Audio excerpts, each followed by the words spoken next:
नहीं, जो आपकी बात जो है, जैसे बलरग पार्क जो है हिमाचल प्रदेश का एक बहुत प्रेस्टिजियस प्रोजेक्ट है और प्रधानमंत्री जी ने इसकी फाउंडेशन स्टोन ले की हुई है और हम बहुत तेज़ी से इसको विकसित कर रहे हैं।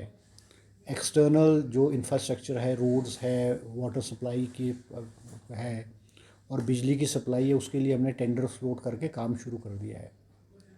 अब जो अंदर का जो काम करेगा, जो हमारा स्ट्रेटेजिक पार्टनर होगा जिसकी हम तलाश कर रहे हैं, वो लगभग 1,000 करोड़ रुपए लगा करके उसकी जो अंदर की पार्क के अंदर को डेवलप करेगा। अब उसमें सबसे बड़ा चैलेंज हमको ये है कि जो आपकी बात ठीक है कि इसका जो सॉलिड एफिलेंट होगा, सॉलिड वेस्ट होगा और जो लिक्विड डिस्चार्ज होगा, एफिलेंट होगा, वो बहुत पॉइजनस और बहुत वो डेंजरस टाइप का होगा। और इसको ट्रीट करना, इसको किस तरह से हम उसको करेंगे, ये एक बहुत बड़ा चैलेंज है, क्योंकि इसमें वही व्यक्ति कर सकता है जिसको इसमें एक्सपीरियंस हो।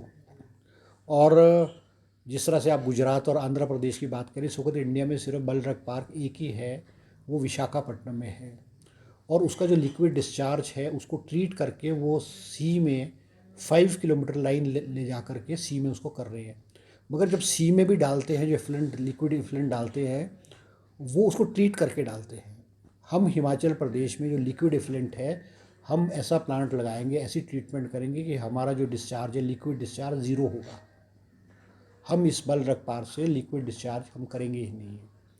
जो सॉलिड वेस्ट होगा, सॉलिड होगा, क्योंकि हम जो रॉ मटेरियल लाएंगे, रॉ मटेरियल चाइना से आएगा या बाहर के देशों से आएगा। इंडिया में रॉ मटेरियल इसका बहुत कम मिलता है, क्योंकि बलरग पार्क इसलिए बनाया गया है क्योंकि कोरोना के दौरान इंडिया में जो मेडिसिन्स की शॉर्टेज पड़ गई थी और मेडिसिन्स को बनाने के लिए जो रॉ मटेरियल है वो चाइना से ही आता था। प्रधानमंत्री जी की सोच थी कि भी हम इंडिया में जो है इसका जो रॉ मटेरियल है दवाइयों का, वो इंडिया में बलरग पार्क के माध्यम से उसको बनाया जाएगा। अब इसमें ये मान के चलो आपकी जो हमारा रॉ मटेरियल आएगा, वो राउंड अबाउट 50 to 60% वो जो है वो वेस्ट होगा। उसको किस तरह से ठिकाने लगाना है, किस तरह से जो एक वो हमारे पर्यावरण को, हमारे लैंड को, या मान लो उसके माध्यम से सीपेज ना हो, उसको वो ना हो। क्योंकि हमने एक private medical device park Visakhapatnam में हमारी टीम जो है, इंडस्ट्री डिपार्टमेंट की team, secretary industry, director industry और लोग गए हैं, वहाँ पे उसको लेयर्स में डालते हैं। प्लास्टिक की शीट होगी, उसको डालेंगे, थ्री टायर वो शीट होगी, उसमें रैप करके उसको जो है ना फेजेस में उसको डालते हैं, उसको ट्रीट करके डालते हैं। तो मैं आपको ये विश्वास दिलाना चाहूँगा कि यहाँ जो भी ट्रीटमेंट होगा वो वर्ल्ड क्लास लेवल का ट्रीटमेंट होगा, जिससे कि लोगों को या ज़मीन को या कोई ऐसा जो है इस तरह का कोई नुकसान नहीं होगा। रही है। तो क्या कारण है और इसको रोका क्यों नहीं जा रहा है? नहीं, देखो, क्योंकि मुख्यमंत्री जी के ध्यान में जब आपदा आई, बाढ़ आई, बारिशें आई थी, तो बहुत सारा हिमाचल प्रदेश में नुकसान भी हो गया था। कुछ लोगों का मानना था कि माइनिंग की वजह से जो है ये नुकसान हुआ है। ठीक है, माइनिंग की वजह से भी थोड़ा बहुत नुकसान होता है, ये बात नहीं है। मगर मुख्यमंत्री जी ने फिर आपदा राहत कोष में जो है डिज़ास्टर मैनेजमेंट में जो है क्रशर्स को बंद कर दिया गया था और उन्होंने एक कमेटी फॉर्म की है कि वो जो है इन जो क्रशर्स है इस पे और माइंस हैं, इनको किस तरह से रेगुलेट किया दिया है, किस तरह से इसको चेक किया जाए, वो इन्होंने कमेटी फॉर्म की है और उन्होंने कमेटी ने मुख्यमंत्री जी को रिपोर्ट सबमिट कर दी है। और मेरी सीएम साहब से कल भी बात हुई है और उन्होंने कहा है कि जल्द जो है इस पे जो है इसको जो है जल्द फैसला जो है वो मुख्यमंत्री जी ले रहे हैं। ये बात आपकी ठीक है कि क्रशर बंद होने की वजह से कुछ ज़िलों में, विशेष करके कांगड़ा ज़िले में और कुल्लू और मंडी में जो है वो रेट्स बढ़े हैं और पंजाब से भी रॉ मटेरियल आ रहा है।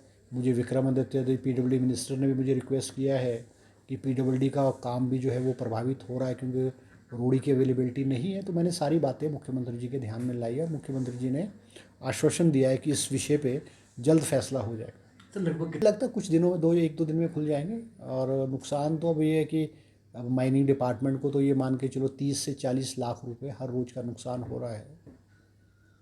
तो जयराम जी क्या कह रहे हैं, वो तो विपक्ष के रूप में सरकार की तारीफ थोड़ी करेंगे, वो तो सरकार की आलोचना करेंगे, उनका काम है। अब उन्होंने भी अपनी राजनीतिक रोटियां सेकनी है, अपनी दुकान उन्होंने भी चलानी है, भारतीय जनता पार्टी ने भी चलानी है। मगर आप मेरे से भी प्रश्न पूछ रहे हो, हमने 1950 करोड़ रुपए का बलरक पार्क तेज़ी से आगे बढ़ रहा है। मेडिसिनल डिवाइस पार्क जो 350 करोड़ रुपए की लागत से है, वो बहुत तेज़ी से आगे बढ़ रहा है। और बहुत सारी जो बिल्डिंग्स है, कॉलेजेस की बिल्डिंग्स है, स्कूल्स की बिल्डिंग है, ऑफिसेज की बिल्डिंग है, करोड़ों रुपए की लागत से हिमाचल प्रदेश में विकास जो है वो हो रहा है। अब ये बात बोलना कि भाई कुछ भी नहीं हो रहा है, ये तो मुझे नहीं लगता कोई तर्कसंगत बात है। और विशेष करके 2-3 महीने में हिमाचल प्रदेश में जिस तरह से आपदा आई है, सारा विकास कार्य और सारी चीज़ें जो है वो थमी है, मगर अब इस सारे काम में विकास के मामले में तेज़ी आई है। नहीं, निश्चित रूप पे जो विंटर सेशन होगा वो धर्मशाला में होगा और समय पे होगा, क्योंकि एक सेशन और दूसरे सेशन के बीच में 6 महीने से ज़्यादा का समय नहीं होना चाहिए। तो अभी तो हमारा जो मानसून सेशन हुआ तो सितंबर में, तो अभी 2 महीने भी नहीं हुए। तो मुझे ऐसा लगता है मुख्यमंत्री जी से विचार विमर्श करने के बाद जनवरी के दिसंबर में या जनवरी महीने में जो मानसून विंटर सेशन होगा। सर नहीं, देखो, राज्य चयन आयोग जो है उसकी बहाली कर दी गई है, ऑफिसर्स को उसमें डिप्यूट कर दिया गया है, लगा दिया गया है। और रिज़ल्ट्स जो रुके हुए रिज़ल्ट्स थे, उनको जिनमें केसेस नहीं थे उनके रिज़ल्ट्स घोषित करने के लिए मुख्यमंत्री जी ने कह दिया है। और नई जो रिक्वेजिशन है, नई रिक्वेस्ट है डिपार्टमेंट्स की, हमीरपुर सबॉर्डिनेट सर्विस चयन आयोग को, वो डिपार्टमेंट ने कर दी है। अब किसी भी संस्था को, जो सबॉर्डिनेट सर्विस बोर्ड तो भ्रष्टाचार का अड्डा था जहाँ पेपर बिकते थे और उसमें सफाई करना जो है ज़रूरी था। अब वो नॉर्मल रूटीन में हमीरपुर बोर्ड जो है वो काम करेगा और हिमाचल प्रदेश में नौकरियों के मामले में तेज़ी आएगी। अभी हमारे वन रक्षक जो है, हर बीट में, हिमाचल प्रदेश के हर बीट में वन रक्षक की भर्ती जो है वो जल्द होने वाली है। और आईपीएस डिपार्टमेंट में जो है मल्टीटास्क वर्कर जो है उनकी भर्ती आरंभ होने वाली है। फॉरेस्ट गार्ड्स है, माइनिंग गार्ड्स है, उन सारे के लिए रिक्वेजिशन जो है डिपार्टमेंटों ने कंसर्न्ड हमीरपुर बोर्ड को कर दी गई है। हिमाचल प्रदेश में 6000 टीचरों के पद स्वीकृत किए गए हैं और subordinate service board Hamirpur public service commission को रिक्वेस्ट कर दी गई है। अभी पिछले 1 साल के अंदर अंदर जो है लगभग 500 के करीब जो कॉलेज के प्रोफेसर्स जो है उनकी नियुक्ति हुई है। आयुर्वेदिक डिपार्टमेंट में आयुर्वेदिक डिपार्टमेंट में जो है वो 145 जो है वो आयुर्वेदिक डॉक्टरों की नियुक्ति कर दी गई, जिनकी हम पोस्टिंग जल्द करने वाले हैं। इस तरह से हर विभाग में जो है वो नौकरियां जो है का प्रोसेस जो है जारी है। सर देखो, जो हाटी वाला इशू है उसमें हिमाचल सरकार ने क्लैरिफिकेशन मांगी है, जैसे मैंने पहले भी कहा है। उसमें कुछ त्रुटियां थी, कुछ कमियां थी, कुछ डाउट्स थे, जो हिमाचल सरकार ने जो है गवर्नमेंट ऑफ इंडिया को लिखा है। और जैसे ही वो क्लैरिफिकेशन आ जाएगी वो हिमाचल सरकार उसको इशू कर देगी। अब जो केंद्रीय हाटी समिति के पदाधिकारी, उन्होंने भी खुद कहा है इसमें कोई क्लैरिफिकेशन की गुंजाइश है, क्लैरिफिकेशन के लिए मांगा है, जैसे आ जाएगा उसको कर दिया जाएगा। तो ये कोई पॉलिटिकल इशू नहीं है और हिमाचल सरकार इसको रोक नहीं सकती है। मगर जहाँ बेस डेट की बात है, base date government of India तय करेगी। अब राष्ट्रपति की नोटिफिकेशन और जो अंडर सेक्रेटरी की लेटर है उसमें भी अलग अलग चीज़ें हैं। तो क्लैरिफिकेशन के लिए गवर्नमेंट ऑफ हिमाचल सरकार ने लिखा हुआ है, वो जैसे आएगी उसको हो जाएगा। अभी आया नहीं शायद। किसी भी सरकार को कर्जा लेना मजबूरी है। हिमाचल प्रदेश आत्मनिर्भर प्रदेश नहीं है। पूर्व की भारतीय जनता पार्टी सरकार ने भी लोन लिया था, इस सरकार ने भी विकास कार्यों को और सरकारी कर्मचारियों की सैलरीज और एरियर को देने के लिए लोन लेना पड़ेगा। अब चहेतों को पैसा थोड़ी बांटा जा सकता है। जो पैसा लोन के माध्यम से लिया जाएगा वो तो फाइनेंस डिपार्टमेंट सेंक्शन करता है, फाइनेंस डिपार्टमेंट का भी एक प्रोसेस है।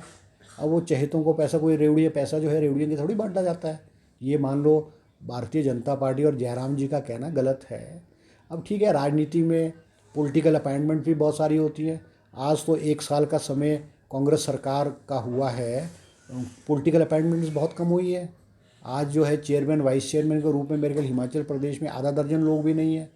और मुख्यमंत्री के ऑफिस में जो ओएसडीज और पॉलिटिकल सेक्रेटरीज हैं, 5-6 लोगों को लगाए गए हैं। तो ये तो किसी भी पॉलिटिकल प्रोसेस में जो है वो राजनीतिक मजबूरियां होती है, काम चलाने के लिए सरकार करती है।